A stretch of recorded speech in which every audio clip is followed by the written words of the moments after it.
Hey, what's going on, everybody? Welcome back to the Rockstarflipper YouTube channel. Happy Mother's Day. It is Sunday. It is May the 14th, and it's all about moms today. So I got a few videos to put up for you guys. I'm going to post one now. This one, I'm going to schedule some for later because we are going to take my mom out in a couple hours.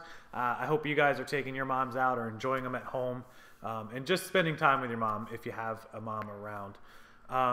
Yesterday I didn't get any videos up because we got surprised with tickets to Jimmy Buffett concert in Orlando, so wasn't home all day, all night, so didn't get a chance to get these videos up. That's why I'm scheduling them for today. So the first video today is going to be about the summer 2017 eBay seller updates, which you guys probably got the message in your eBay inbox about. I'm going to jump over to my screen. I'm going to show you some of the updates. This may be a little boring for some of you, but a few people asked about a couple of these items, especially the active content. So I'm just going to jump over and show eBay's updates and give you guys a quick rundown of what all they've done, what they're planning on doing, and what it means for you and your eBay account. And then I'll post this up, and then we'll get into the good videos that I'm going to schedule while I'm out with my mom tonight. So let's jump over to my screen share, and I'll show you eBay's seller update. Okay, everybody, here is my screen. This is the 2017 summer seller update. This should be in your email, your eBay message box with a link to this. If not, you can just Google 2017 eBay summer seller update. You can find this pretty quick. It's also under the Seller Center on eBay. So let's scroll down. There's 4 updates, and we're going to cover 2 of them. The other 2 are not so important. The bottom 2, the category and classification, basically that's just telling you there were a few category changes. You can go in there and look at what they were. I'm not going to go over them. Also, there was a link in there about how to put your items into the best categories. They call it the best fit. So make sure all of your items are in the best fit categories. That way they get the most exposure. The other one is the International Performance Standards down here in the bottom left. That is basically saying that your feedback, your rating metrics, if you sell globally, internationally, are going to count for any packages outside of the US, the UK, and Germany. If they're inside those countries, that's not going to count towards your global rating. It's just going to count towards your normal rating. Okay, the 2 that we're going to cover are returns and listing policy updates. Let's go to the returns first because I think this is the easier of the 2. And let me show you what's going to happen with returns. So the first thing is that you're going to get more exposure if you offer 30 or 60-day returns as opposed to like 7 or 14 days. Now, most of us offer 30-day anyways because eBay forces us to honor a 30-day return period, and you get top-rated seller. I know some people don't do returns, but if you don't, you really should be doing returns.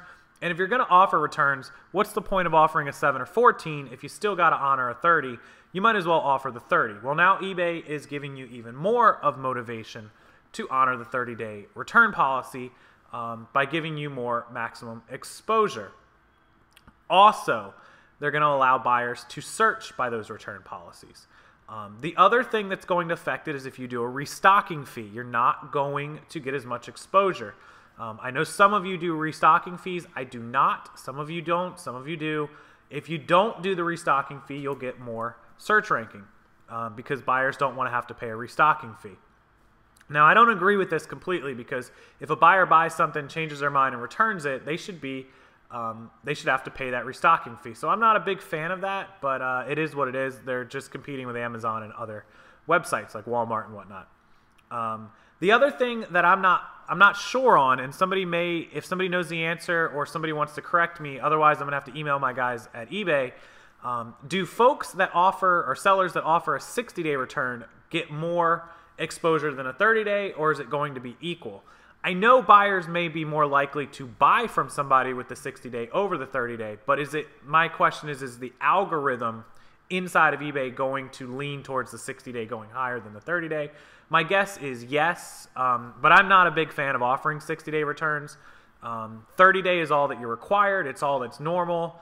It's pretty standard, but we all have heard the stories of people renting merchandise. 60-day returns is a pretty good motivator for somebody to rent that dress and send it back. I don't want people to take advantage of that. Most buyers are honest and won't do that, but there are some that would take advantage of that 60-day return.